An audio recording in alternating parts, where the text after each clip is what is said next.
All right, everybody, DLC day with the new Vault Hunter. Yeah, you know we got some heat in here for you today, fellas. And Borderlands 4, it's pulling you back in because there's some heater stuff to go over. So this video, we're going to be talking a lot about Cash. Going to show you where you can farm all of his legendary class items, a decent, strong leveling build to just get your feet off the ground and move in, and a really good weapon that works sensationally well with our new Vault Hunter friend here and Cash. Now, I do just want to say the DLC at the time you're recording this video hasn't even been out a full 12 hours yet. So this is a lot of early info that we have just, discovered in our short time having the DLC out to us. And not everything I'm saying here is gospel, but since we do have a new level cap up to 60, a new Vault Hunter, a crap ton of new loot to go out there and farm, I'm gonna try and move through some of this stuff pretty quick. And yes, we were streaming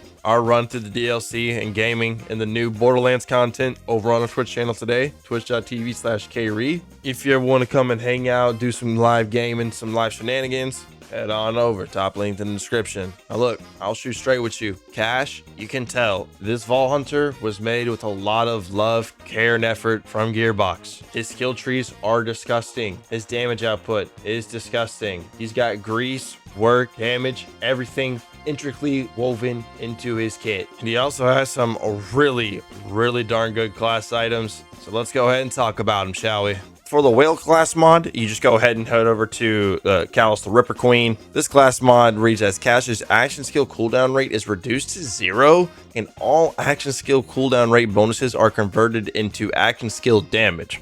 Whenever he gains a stack of fortune, he restores 10% of his action skill cooldown. Gains 20% fire rate, 25 reload speed, which with Cash, you can use reload speed to scale into fire rate, which is really good, for 8 seconds. A little bit insane because you get a crap ton of action skill damage for your totems, and then for each stack of fortune you just get the action skill back. It's actually pretty disgusting.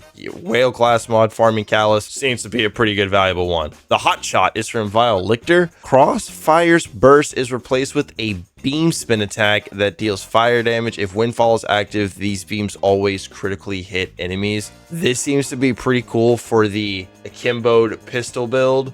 Low key, spin to win, Beyblade style. Could be pretty heat. Plus, it's guaranteed critting on a character with trees that give you a lot of extra crit damage. Once again, hotshot also seems to be pretty good. From Idolator Soul, we have the Rounder. Sleight of Hand gains reduced charges. Whenever Cash kills an enemy with a card, he gains 2 charges and resets his action skill duration. I'm telling you that you can tell they put a lot of care and love into Cash and all of his class mods, his skill trees, the whole 9 yards. You can tell that this character got some love. From the Vault Boss Inceptus, we have the Ludopath. Whenever Cash rolls his bone dice, he gains Ludopath stacks equal to the roll. Cash gains 3% fire rate and 5% movement speed for every Ludopath stack. Cash has a max of 36 Ludopath stacks, and each stack lasts 12 seconds. And it gives you green tree bonuses. Does look pretty nice. From Orgo, we have the Cooler. Whenever Cash deals ordnance damage to an enemy, that enemy becomes Jinx. We know Jinx is good. Jinxing enemies is very good, especially in that green tree. Whenever Cash kills a Jinx enemy, he gains 20% ordnance cooldown rate for 12 seconds. This effect stacks up to 10 times. The free Jinx seems to be pretty cool, and if you are doing any ordnance sort of build with the blue tree, this seems to be a pretty good class mod. Then lastly, from Radix, we have Wind Rider. Whenever Cash kills an enemy with a critical hit from a weapon, he doubles his fortune stacks. Otherwise, killing an enemy with a gun drains half of Cash's fortune stacks. Whenever Cash gains fortune, he restores 5% of his maximum health. Whenever Cash loses fortune, he gains 8% of his max overshield. This one seems to be a little bit less straightforward than some of the other ones in here, but nonetheless, still at least reads to be pretty interesting. If you are someone who is trying to farm a specific Cash class item, now you know where to get them. The Whale drops from Callus, the Hotshot drops from Lictor, the Rounder drops from Soul, the Ludopath drops from Inceptus, the Cooler drops from Origo, and the Wind Rider drops from Radix. Okay, so since the DLC is not even 12 hours old, I'm just want to make this video to go over a little bit of cash, because as we know, I'm pretty sure most of the community is like set on green tree totems being the main way to level up your cash. As something with this sort of setup is going to be nice and efficient for you, pretty easy to, build into. It's very strong even in like the earliest state. And even where I have it right now, I'm not even that high of level. I'm only level 37. And my gear is pretty terrible, but like the core of at least the skill tree is really good, even with the gear being crap. And something that we have to talk about is obviously just the core of how cash works, right? So the core of cash is essentially getting fortune stacks and windfall. At base, killing an enemy is going to grant you a stack of fortune, and whenever you automatically reload or activate an action skill, you have a chance to enter windfall based on the amount of fortune stacks that you have. And while you're in windfall, you deal increased skill damage, increased gun damage, consume all your stacks of fortune. Any fortune skills act as if cash has max stacks of fortune. Essentially, the more stacks of fortune you can get, the easier you can get them and proc your windfall, the more profit you're going to be receiving, okay? And with the combination of luckless, tormented, and call, you can see how the totems can definitely be very, very strong and effective. Three's Company, easy sixes are just like some of the ones that I've been playing around for the past like few hours or so. In the red tree, you have your Huckleberry and Hardboiled and Stand and Bleed as just some easy early access skills that you can spec into. I mean, this character is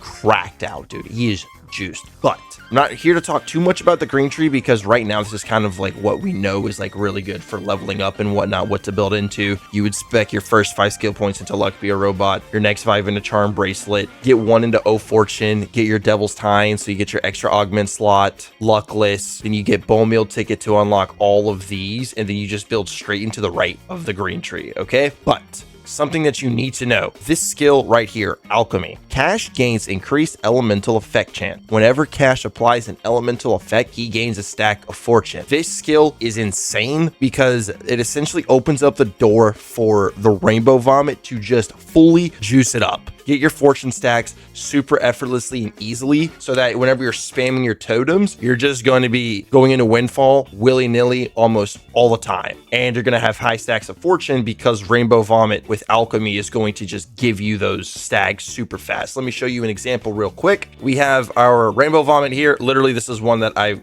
just got in a vending machine. Pretty huge that we have it even in this leveling situation. Watch, I have 6 stacks of fortune. I'm in windfall, and it goes up so fast here. Plop, plop. Oh no! And then we're gonna come out of windfall, and we're immediately back in it because we have fortune stacks that stack up ridiculously fast through the Rainbow Vomit and Alchemy. Because as soon as windfall comes off, guess what? We're right back in it. Rainbow Vomit, this is one of the best weapons in the game at launch. It's still pretty good now, and especially on cash. With even just 1 point into Alchemy, you just get so much bang for your buck. And look, dude, we have no firmware. We have garbage gear in the setup. I have a blue enhancement, a blue shield, a blue rep kit, a random ordnance off the ground, but we're still able to get some very good juice. Now with Shadowbane, and then we do have this class mod, it's level 20, but it does have some pretty decent rolls into some of the red tree passives that we're able to pick up. And keep in mind, we still have like 23, 22 skill points that we still have to get and unlock through leveling, because the max level cap now is 60. So you have a lot more skill points to play with in your builds, 59 total. So you could imagine that would easily fill up parts in your red tree. You could get Ride to Ruin, obviously Devil's Tines for another augment slot. You'd max out Stand and Bleed. And then from there, you would build into the middle green tree as just a basic, easy build to get you going as you're leveling up while you're unlocking all of your skill points. Restless Remains, Potent Posse, then you go into Sidekick's Revenge, and the Glorious Dead. This will really help your companions and your totems just do some gnarly work. When a setup isn't revolving too much on your raw gun power, it makes it nice as a leveling build because you're not overly reliant on your weapon firepower But as you get your character at least level 50 and you can get access to your rainbow vomit guaranteed, you run it with alchemy and you will profit. Let me know how you guys are enjoying Cash down below in the comments along with the new DLC. Thank you so much for watching the video. See you beautiful faces in the next one. Adios.